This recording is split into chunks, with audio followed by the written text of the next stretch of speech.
Queridos, então vamos dar início. Quero aqui abrir a oportunidade. Nosso pastor William está fazendo essa oração. Meu pastor, é possível? O senhor está muito pegado aí no trabalho. Posso fazer a oração, meu apóstolo? Se o senhor nos der essa honra, ficaria muito feliz, tá bom? A gente já inicia na sequência. Amém. Vamos apresentar ao Senhor Aleluia. essa mentoria que seja edificante para todos nós, que o Senhor ele venha falar aos nossos corações, que nós sejamos edificados nessa noite. Amém? Oremos assim. Cristo. Pai querido, soberano e eterno Deus, te damos graça, glória, honra, todo louvor a ti, Senhor. Bendizemos o teu santo nome, Pai. E te apresentamos nesse momento essa mentoria, Senhor. Que tudo que for feito, Senhor, todas as palavras que soarem, Pai, dos lábios do teu filho, essa noite, tudo que for feito, Senhor, seja uma oportunidade para alguém, seja, Senhor, no louvor, seja qualquer ato, Senhor, que seja para o louvor da tua glória, e que nós possamos, meu Pai, sentir tua presença, poder ouvir tua voz, poder, meu Pai, ser edificado, Senhor, nessa sala. Glorifica teu filho, meu Pai, nessa hora, em nome de Jesus. Pai, repreende toda seta, todo dardo inflamado, Senhor, todo levante, Pai, do inimigo, contra os líderes da missão apostólica, contra a liderança, contra essa sala, contra tudo que está sendo feito, meu Pai, que seja anulado e que caia por terra. Em nome de Jesus, nós declaramos vitória sobre nossas vidas, sobre todas as congregações, em nome de Jesus. Essa noite será uma noite gloriosa na tua presença, Pai. É o que eu oro em nome do teu filho amado, Jesus. Amém. Amém. Graças a Deus. Glória a Deus. Queridos, obrigado, meu pastor William, pela oração. Obrigado pela participação de todos. Então vamos lá, né? Como eu disse na mentoria passada, esse mês nós vamos trabalhar essa questão dos impedimentos na vida ministerial. Se Deus nos permitir que terminamos essa série hoje, amém. Senão nós vamos prosseguir esse mês até o final desse mês, para nós começarmos uma outra, que é o que eu estava planejando, mas o Senhor nos deu esse comando. No mês que vem nós vamos falar mais sobre a importância das visitas pastorais, do discipulado e do evangelismo. E aqui nós vamos falar mais sobre os impedimentos na vida ministerial. Como eu disse, se der para a gente terminar tudo, amém, senão nós vamos prosseguir até fechar esse mês, porque tenho sentido que tem se levantado, né, algumas questões que podem travar nossa vida ministerial. E eu queria, assim, expor, né, trazer à luz, então, assim, trazer à luz essa compreensão clara, né, do que são esses impedimentos. E eu tenho certeza que vai ser uma bênção para a nossa vida. Peço que você esteja ligado aí no que o Senhor tem para a sua vida, tá bom? Queridos, como eu sempre tenho falado, né, existe uma luta muito grande para nós que servimos a Deus e fazemos a obra do Senhor. Como eu disse, mais cedo ou mais tarde, né, uma espécie de desânimo, algum tipo de situação nesse sentido, ela pode se levantar contra a nossa vida. E o apóstolo Paulo, ele nos convida a nós estarmos firmes, para nós não cedermos, né, a essas vontades de desânimo, paralisia, enfim, tantos sentimentos que nos tomam para tentar, digamos assim, impedir o desenvolvimento da obra. Eu falei na terça passada sobre o desânimo, né, e vou avançar aqui porque nós já falamos um pouco sobre o desânimo. E aí eu queria começar com esse texto que eu separei aí. Nosso Senhor Jesus, pacientemente, ele pastoreou seus discípulos pelo método de troca de foco, né, da vantagem pessoal deles para os interesses do reino dos céus. Então, é muito importante nós entendermos que o que Jesus ele trabalhou na vida dos seus discípulos foi a mudança de foco. E eu tenho certeza, como tem muitos líderes aqui, que esse também é um dos nossos grandes desafios. Nós fazermos com que os discípulos mudem o foco que eles têm em relação a certas questões até aquilo que tira a atenção deles e que desanima-os, para o verdadeiro foco e para o interesse nas coisas do reino dos céus.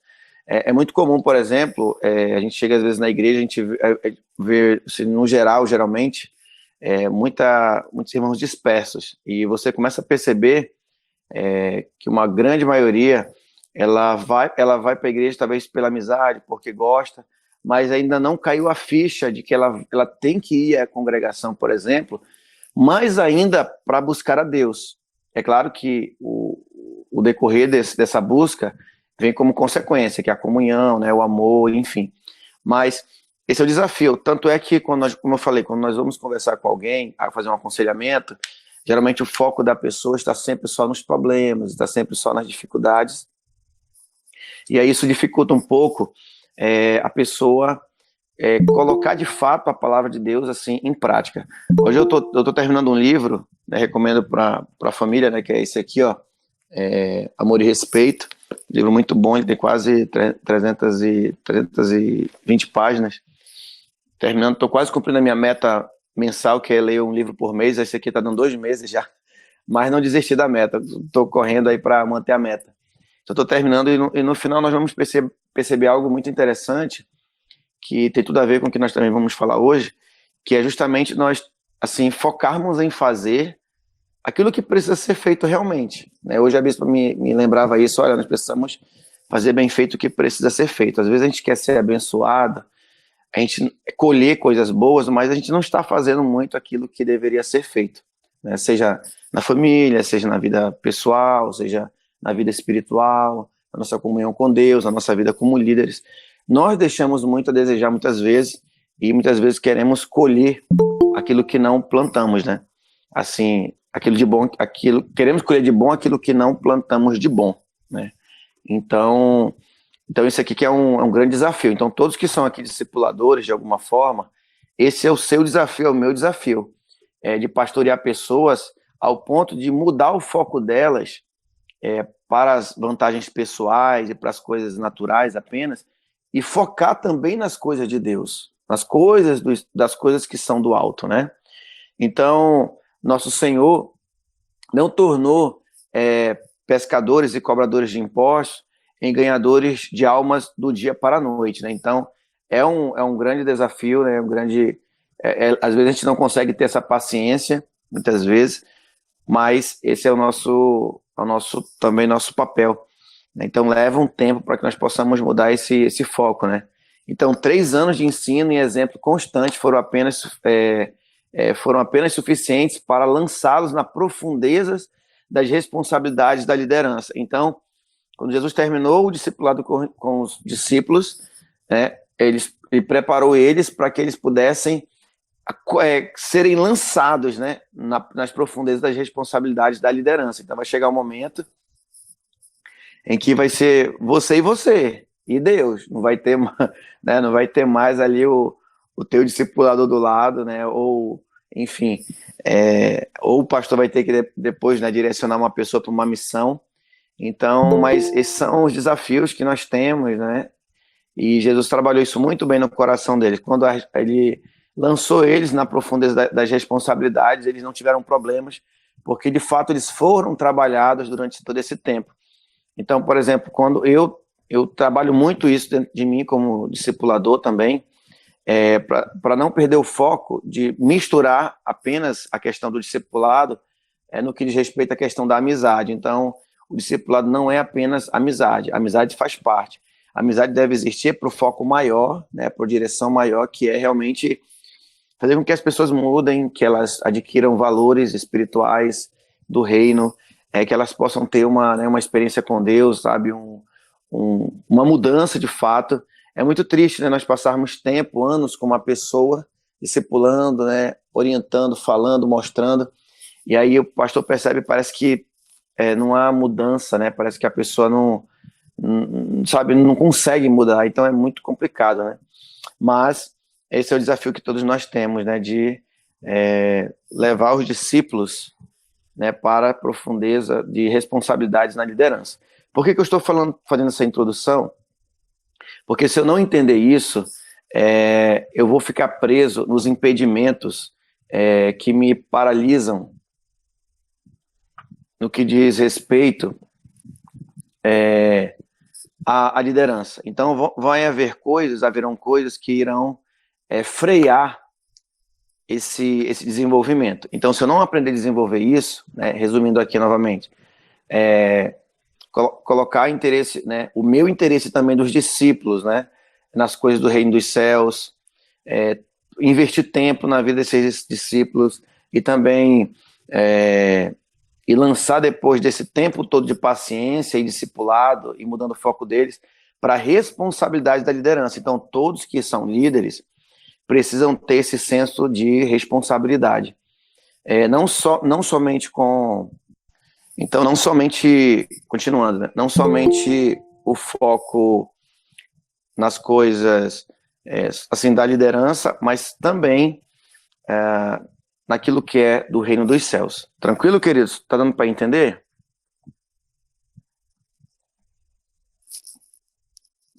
Aleluia. Então prossigamos em conhecer o Senhor. Amém? Então veja, a incredulidade, ela será também um dos problemas que a liderança ela vai enfrentar. Você talvez até se surpreenda, mas isso, para quem tem um olhar espiritual maduro, ele percebe que a incredulidade, ela flerta muito no coração da liderança. Então, talvez ela não seja, ela creia em muitas coisas, em certas situações, mas vez ou outra a incredulidade, ela vai bater nos corações, isso vai ser um impedimento. Como eu disse, se aqueles passos não estiverem bem desenvolvidos, vai haver incredulidade, e onde há incredulidade não há crescimento, né? Onde há incredulidade, a obra não avança. Então, na maioria das vezes que um líder procurar implementar uma visão mais abrangente nas mentes dos seus discípulos ou seguidores, encontrará atitudes de pessoas que exclamam. Isso não pode ser feito, né? Então, às vezes, o pessimismo ele começa a rondar, né? Rondar a vida da liderança. Então, a maioria dos indivíduos tem um passado de derrotas, muitas vezes de fracassos crônicos, e eles estão no reino, mas eles não conseguem desenvolver fé. E aí isso começa a gerar um ciclo de incredulidade, né? O acerto de alvos não tem sido um ponto forte na vida deles. Então, às vezes, é aí que entra a questão que eu estou falando para vocês. Se não houver aqueles passos iniciais que eu falei, de trabalhar o coração do discípulo, mudar o foco dele, ele vai viver sempre num ciclo de incredulidade. Ele acaba trazendo aqueles problemas da vida passada dele para dentro da nova vida em Cristo, e aí ele não vai conseguir desenvolver, né, de forma brilhante, né, o chamado que Deus tem para a vida dele, e com certeza ele vai parar no meio do caminho. Porque vocês sabem muito bem que nós que servimos a Deus, muitas coisas que nós fazemos realmente é pela fé, né, assim, e nós precisamos acreditar. Por exemplo, às vezes nós não acreditamos que uma pessoa pode ser curada, nós podemos ficar incrédulos se uma situação vai mudar, né? A gente às vezes começa a ser tomado por um pessimismo, né? Então, as palavras de Jesus devem ficar gravadas no coração de todos os candidatos à liderança, né? Aqueles que querem ser piedosos na liderança. Então, quer sua visão exija a implementação de grupos pequenos que efetivamente cuidem de cada um de seus membros e alcancem a vizinhança com o zelo evangelístico, ou a transformação de panelinhas da igreja em um corpo genuíno, repleto do amor e da ajuda mútua. O líder precisará de grandes dosagens de fé. Então, assim, às vezes a gente vê alguns problemas que estão acontecendo, às vezes até dentro da liderança ou dentro da igreja, e aí muitas vezes nós recuamos, nós não conseguimos enfrentar. Isso é incredulidade.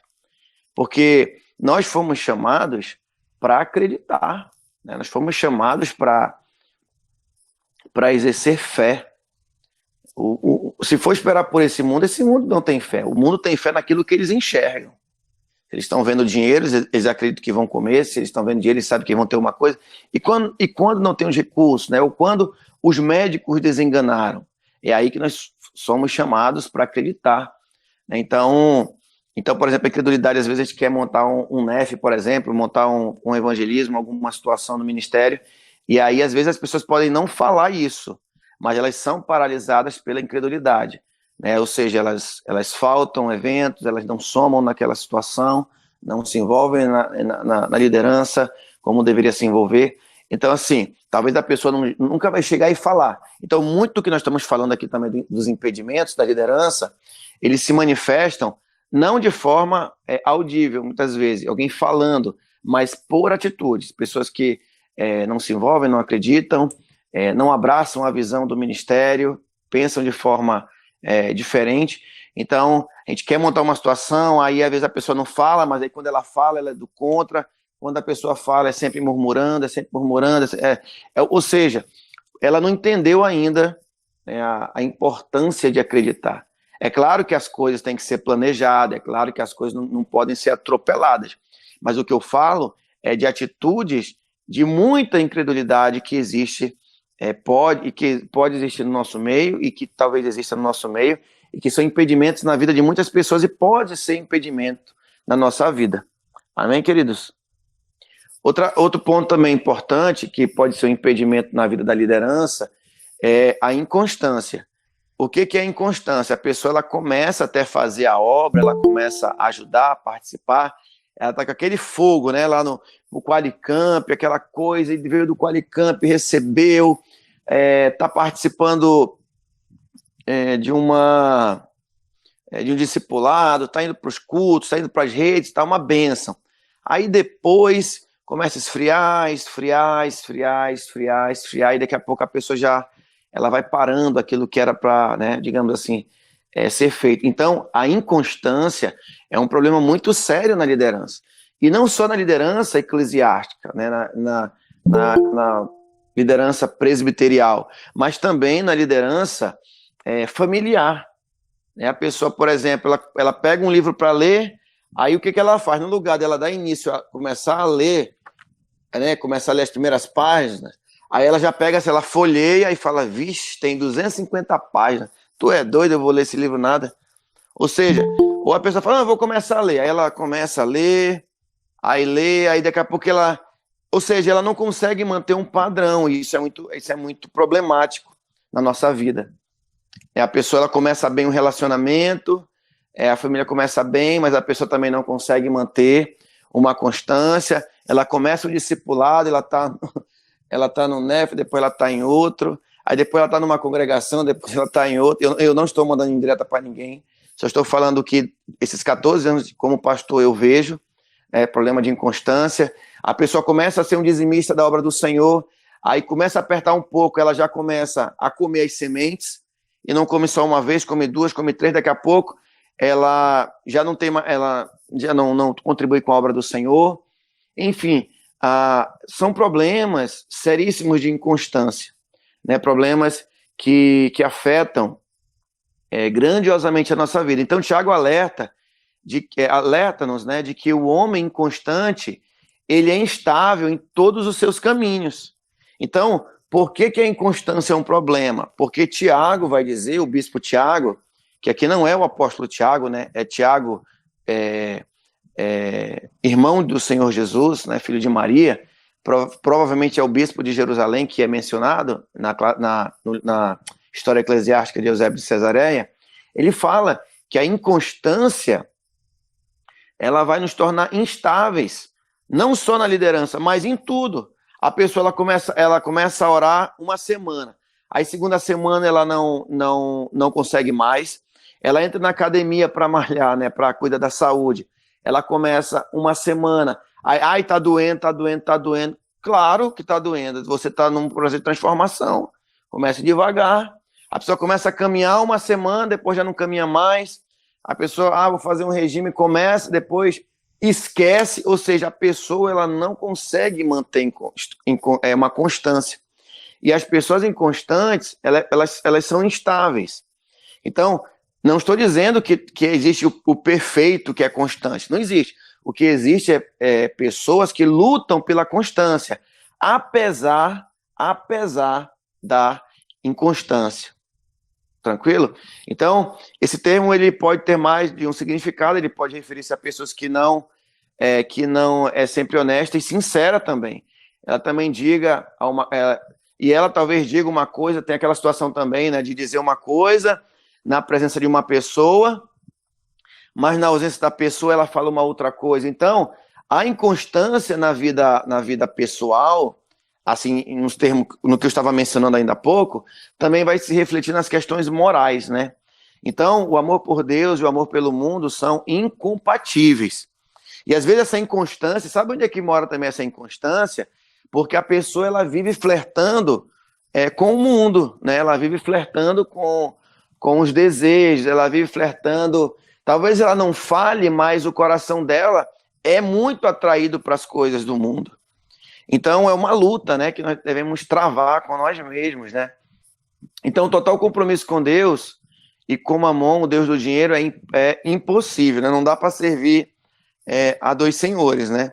Então, um líder piedoso, ele deve colocar Deus e o seu reino como prioridade em sua vida. E aí eu faço uma pergunta para você. Você tem colocado Deus como prioridade na sua vida? O que você faz? Você tem colocado Deus como prioridade? Isso é bastante importante. Essa pergunta é importante porque não que nós, digamos assim, queremos colocar Deus em segundo plano.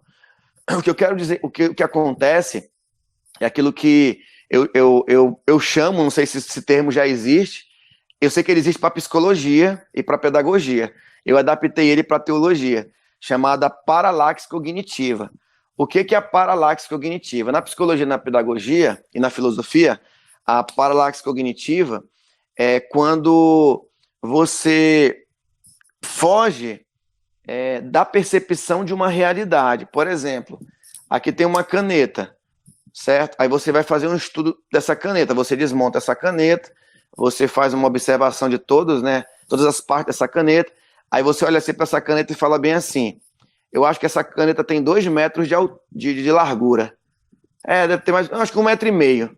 Ou seja, você não usou o instrumento correto para medir, e aí às vezes sem maldade, não, tá bom, acho que 1 metro, tá bom, 1 metro. Então a paralaxe cognitiva é a fuga de uma realidade. Então, a paralaxe espiritual que eu estava dizendo que eu adaptei para a teologia, é justamente isso que a gente vai perdendo sem perceber. A gente começa a se distanciar da realidade da palavra de Deus e daqui a pouco a gente está totalmente fora. Às vezes, como na filosofia, ou isso é feito conscientemente, às vezes é porque a pessoa quer se distanciar de uma análise real de uma situação, ou a pessoa faz isso sem maldade, ou sem perceber. E também na vida espiritual da mesma forma. É por isso que é muito necessário nós estarmos sempre nos atualizando, né, sentando, né, para aprender e crescer. Amém? Então, olha só, nós precisamos caminhar resolutamente nessa direção se queremos fugir das armadilhas da inconstância. Então, uma vida de piedade, né, colocando Deus em primeiro lugar, ela vai me ajudar a tirar a inconstância. Então, pode ter certeza, queridos, que às vezes a nossa falta de conquista em relação a algumas questões, elas estão muito ligadas, de fato, à inconstância. Por isso que tem um livro chamado acho que Hábitos Atômicos, que o autor ele fala do início ao fim sobre o processo. Às vezes a gente fala tanto do propósito, mas a gente acaba depois deixando de lado um pouco de falar sobre o processo. E o processo, né, ele é bastante importante. Deixa eu só ver aqui se alguém comentou algo, que eu estou aqui no computador e no celular, e aí eu vou ver pelo celular se eu consigo ver aqui alguns comentários, rapidamente. Temos aqui, eu acho que é o pastor Marcos Brunner. Exatamente. Esse negócio de sentir, né, é muito complicado, ainda mais que nosso coração é enganoso. É importante nós fazermos, né, realmente. A pastora Terezinha, por exemplo, tem uma visão ampliada, um entendimento espiritual. Exatamente, queridos, exatamente. Olha só, vamos para outro ponto. Então, nós estamos falando sobre os impedimentos, né, na vida da liderança. Então, vou recapitular aqui, falamos sobre a incredulidade. Né? Às vezes, por exemplo, a pessoa ela é constante, mas ela é incrédula. É até contraditório, né? Mas é possível, né? Ou às vezes a pessoa ela acredita, mas ela é inconstante.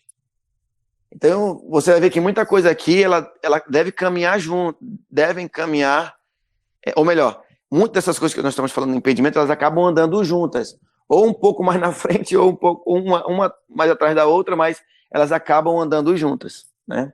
Então, inconstância. Outra coisa é a estagnação. Olha que coisa interessante aqui, ó.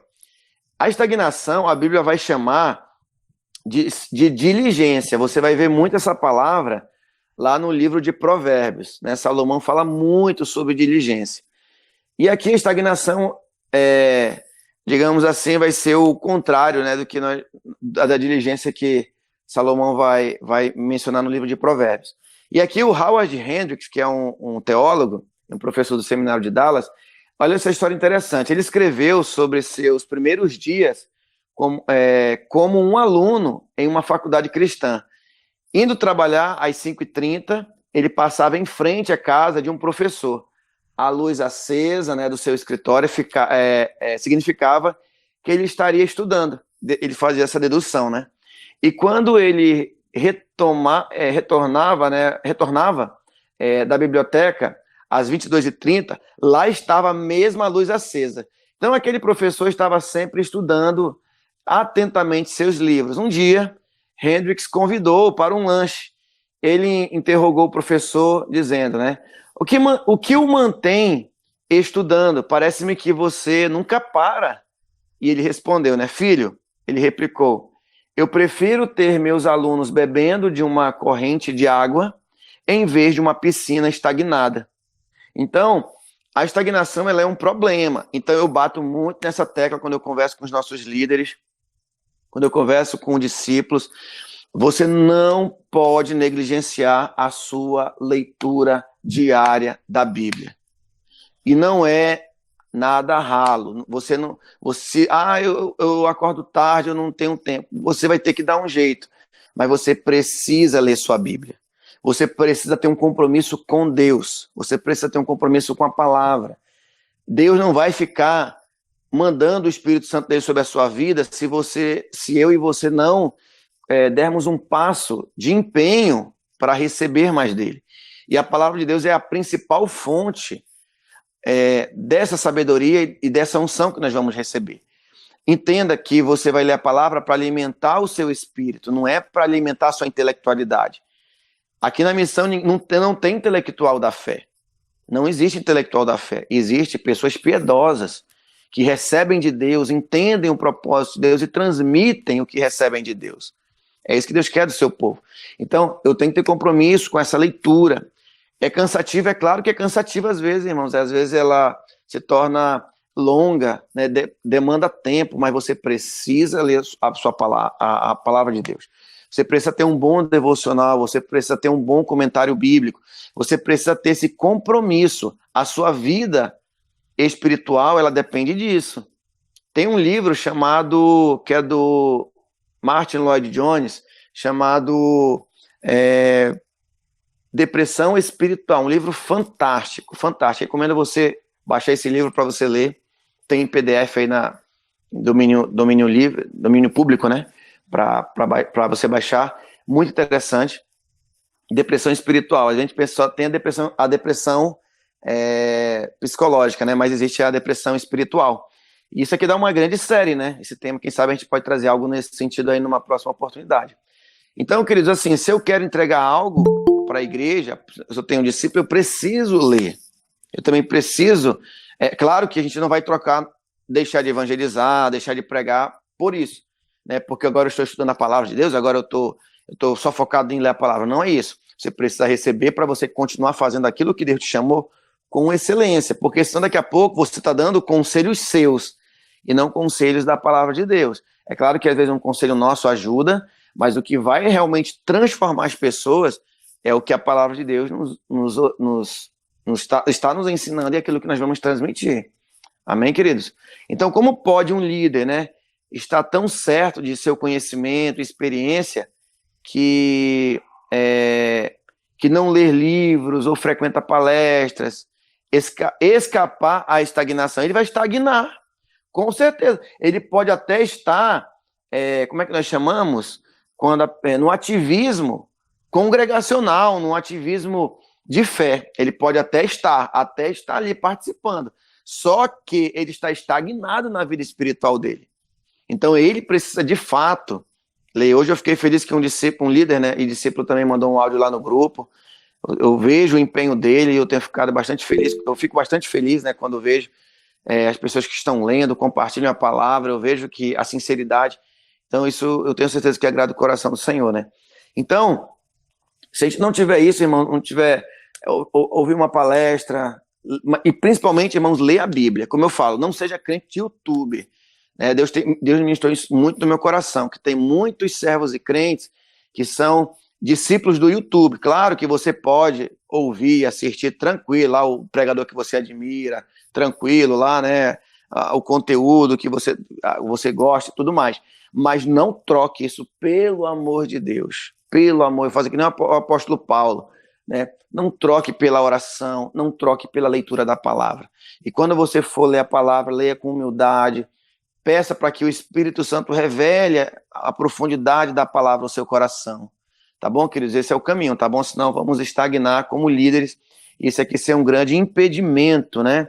Na vida do povo de Deus, né? Então, um líder precisa manter renovado o seu vigor nas Escrituras, no seu caminhar com o Senhor e na sua área de perícia, né? Do contrário, ele perderá a credibilidade com os seguidores que também tenham acesso à fonte de boas informações.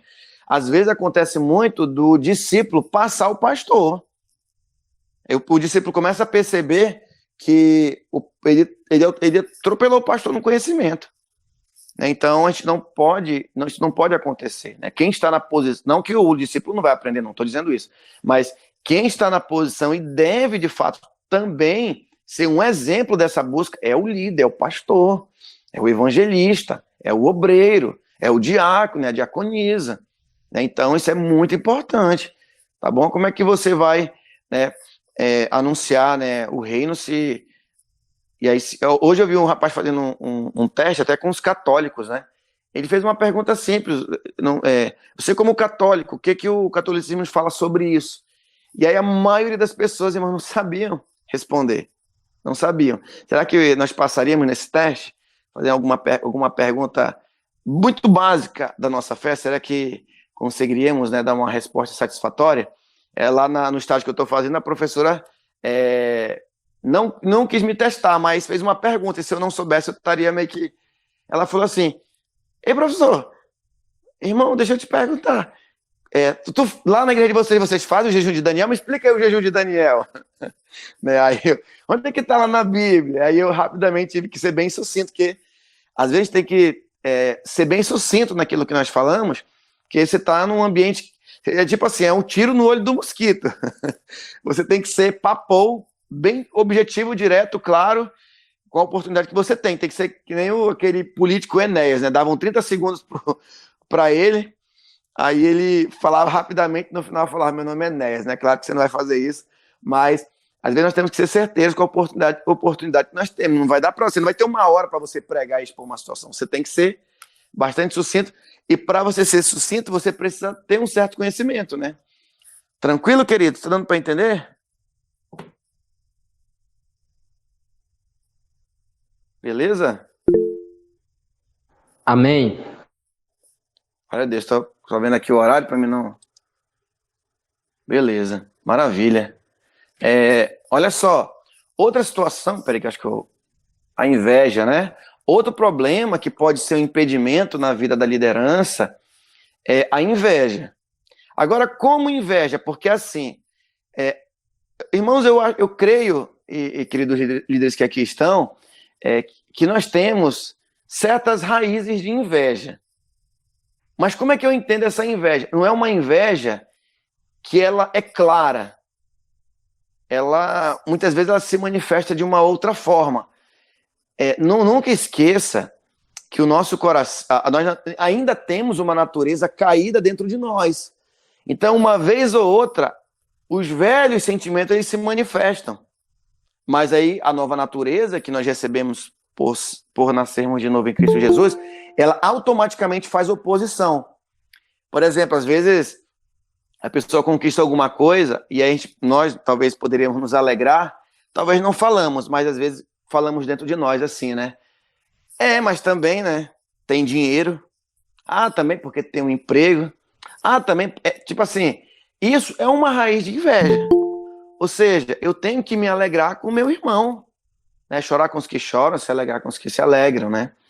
Então, este mal muitas vezes surge, né, em organizações onde a honra e o privilégio do líder são proporcionalmente maiores do que as exigências da sua tarefa, né? Então, isso aqui já é uma outra situação, mas também isso pode acontecer, que é a questão de, às vezes, a pessoa está numa função, e aí, devido a ter certos privilégios, algumas pessoas começam até a invejar aquela pessoa, só que aí tem um problema, a pessoa, ela não percebe o caminho que aquela pessoa percorreu para estar onde ela está.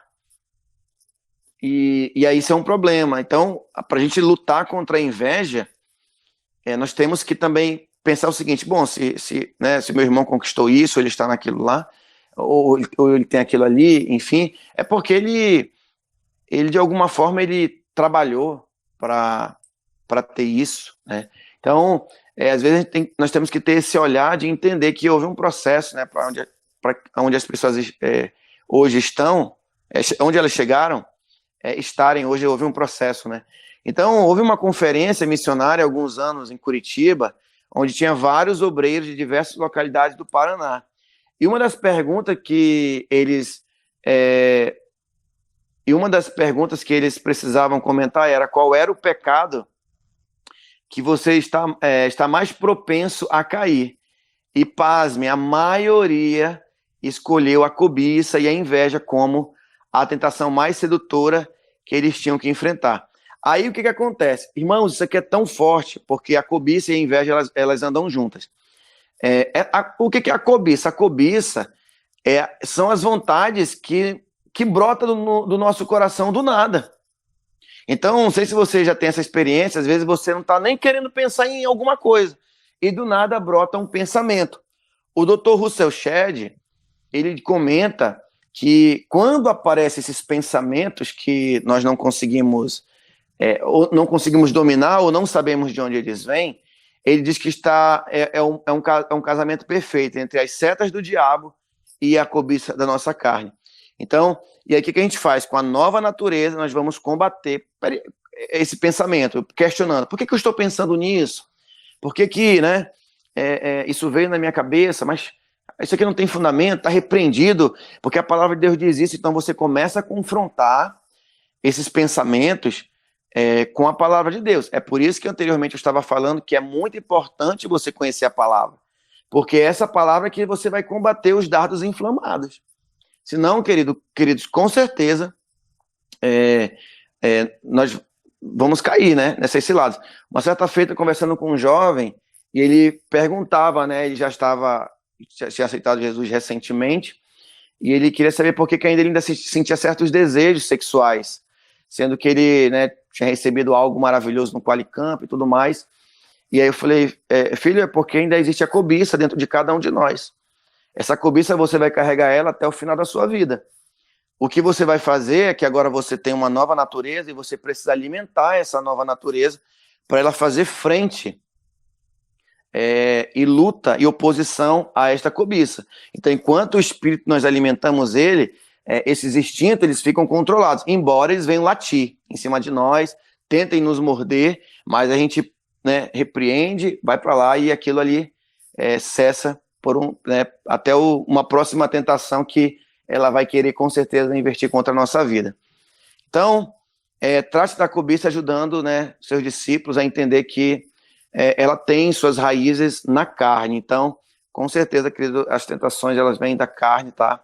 Tal tentação destruidora necessita ser conquistada de forma efetiva com a organização esteja disposta. Tal tentação destruidora necessita ser conquistada de forma efetiva, né, caso a organização esteja disposta a alcançar as suas metas e cumprir sua missão. Então, assim, o ministério, né, a instituição, para que ela possa avançar, nós precisamos lutar contra, né, a manifestação dessa, digamos assim, destas vontades da nossa natureza da carne, né? Então, olha só, os seguidores devem lembrar que nenhum líder ele é perfeito, nem livre de erros, né? Tiago diz que a língua é fogo, é mundo de iniquidade, é posta ela mesma em chamas pelo inferno. Então, queridos, realmente um problema assim que eu acho que para todos nós, não vou dizer que existe assim um desejo, né, por isso, mas o que eu quero dizer assim em relação à nossa língua, né, nós temos que vigiar muito, né, nossa língua. Infelizmente, um dos grandes problemas que a igreja enfrenta é esse problema de comentários, falar mal de líderes, sabe? Falar mal de discípulos, sabe?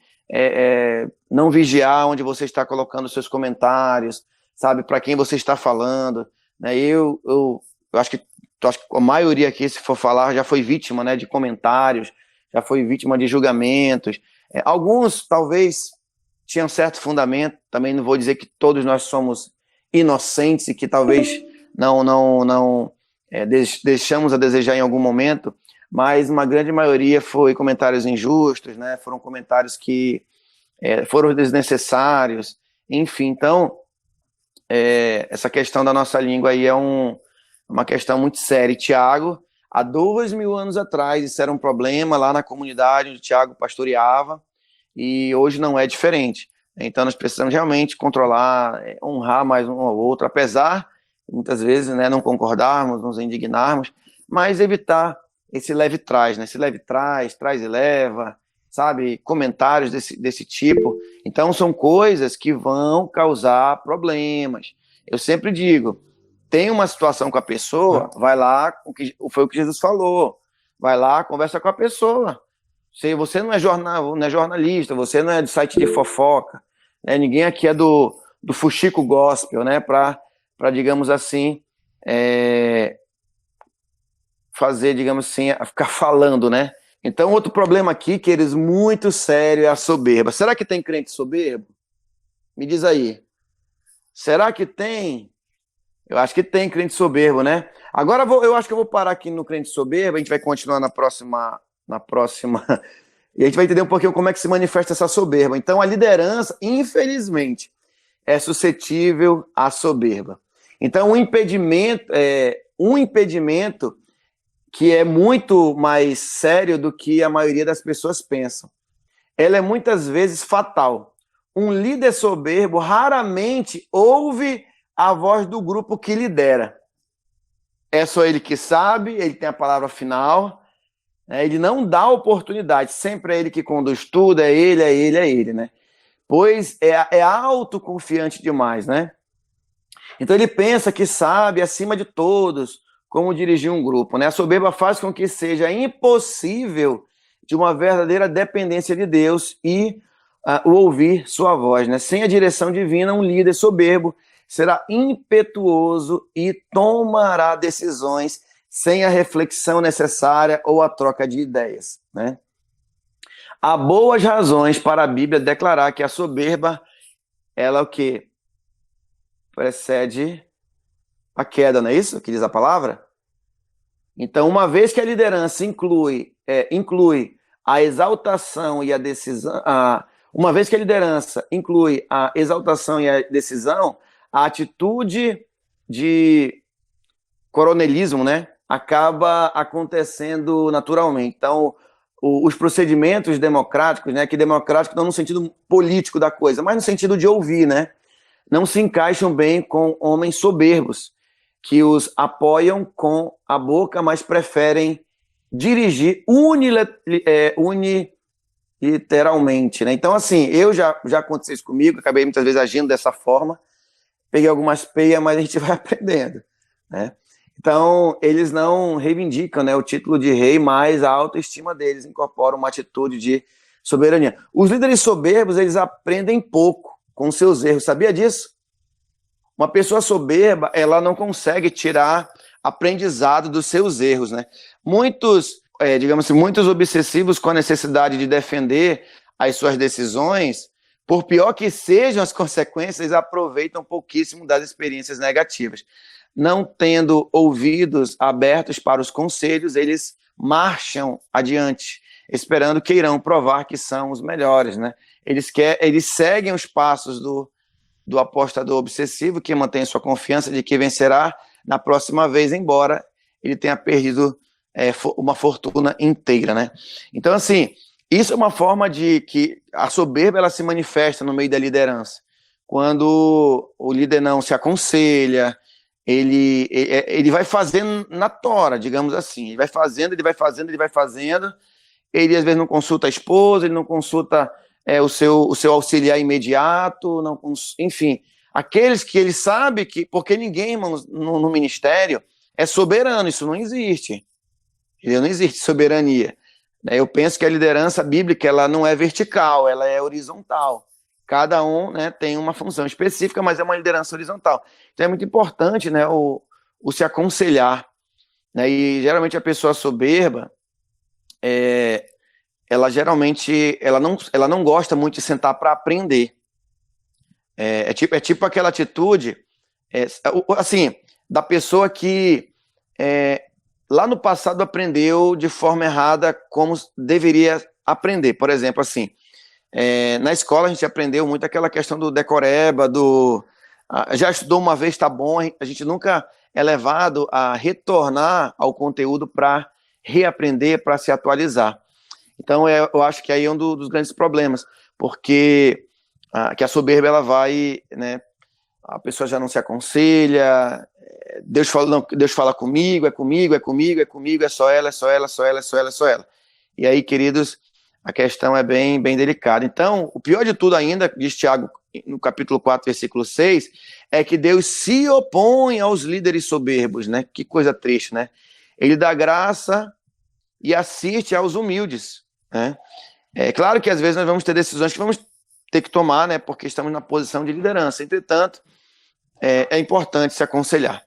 Tá bom, queridos? Então a gente para aqui. Espero que você tenha recebido, que você tenha achado interessante, que são situações que se manifestam na liderança que podem se tornar um impedimento para a nossa vida. Tá bom? Amém? Então vamos, hora do print. Vamos tirar um print aí, o diretor vai tirar. Quando ele tirar, ele sinaliza aí que tudo deu certo aí.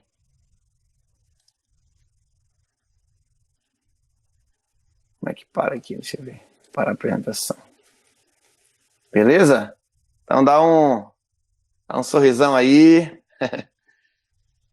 Vamos lá, meu diretor, no 3. 1, 2, 3.